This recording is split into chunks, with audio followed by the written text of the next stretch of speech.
Okay, in talking about this Afghanistan mess and everything else, I wanted to bring something up. This is a biography of George C. Marshall, Defender of the Republic, by David L. Rowe. It's very good, and if you get an opportunity, you should read it. One of the things mentioned, and this has to do with competence, is between 1942 and the spring of 1945, George C. Marshall fired 32 corps commanders, corps and division commanders. Marshall was in effect the number one, well, not in effect, he was the number one Army guy. He hired Eisenhower, Clark, all of them, all the people that were in our combat positions in World War II, except for the Navy, were overseen by Marshall. He was originally supposed to be in charge of the invasion of Europe, beginning with D-Day, but Roosevelt didn't want to lose him for his advice, because Marshall was and something our military leaders today could listen to. Marshall was not a political guy. He believed in the civilian control. The president was the commander-in-chief. He didn't slow roll orders. He gave advice and whatnot, which it's come to light. Our present chairman of the Joint Chiefs of Staff, under the last president and previously, did not follow through on orders he was given, and he's actively tried to subvert commands. But anyway, things I wanted to bring up were for several decades, actually since Korea, we have given our military a lot of leeway. I think people, myself included, I grew up in the military. My dad was professional. We wanted to believe the excellence and the competence and whatnot.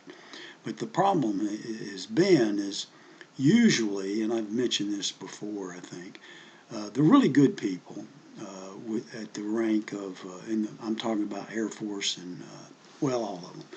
Once you get to 07, which is officer, that's a brigadier general and the equivalent admiral, then it's very political, and the very good people who rock the boat and people who are good at killing other people get to lieutenant commander and lieutenant colonel and colonel, full colonel. Usually we get rid of them. By then it's 20 years or a little more, and they're moved on, and the suck-ups basically get confirmed by Congress as our military leaders. And of course, they're politicians, and they're dealing with other politicians, being people in Congress, and they do that. But the problem we have, and this is for both parties, and it's been ongoing for many, many, many, many years, is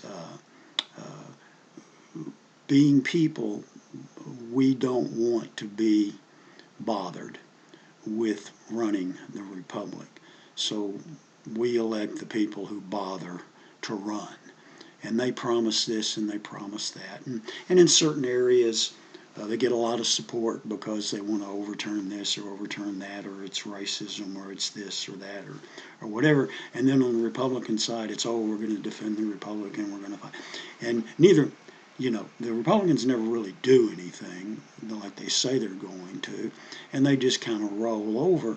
And the other side, who's bound and determined to destroy everything, and then seems surprised when everything falls apart, they keep rolling. Right now,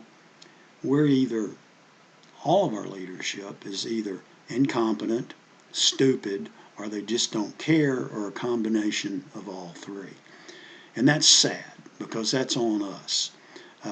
And our businesses, too. A lot of our entertainment industry and our businesses have deserted the United States because they can get cheaper labor, and the entertainment industry can make money in China or whatever more by appealing to them. So we are kind of getting left on by the road because they just don't care. And right now, you know, you wonder, you have a massive invasion going on in the border, our southern border. Nothing's being done, but nothing was done basically during the Republican administrations either. It just wasn't as bad. I think Trump basically brought some of it under control, but I've been on the border. I've lived in Texas for years. I don't anymore, but I've been down there several times, and it's always been a mess, and we never ever really do anything about it.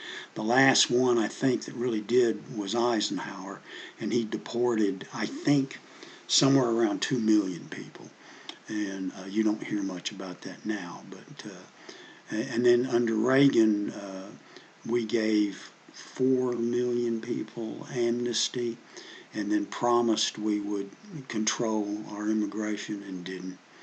And so businesses, nobody pays the consequences.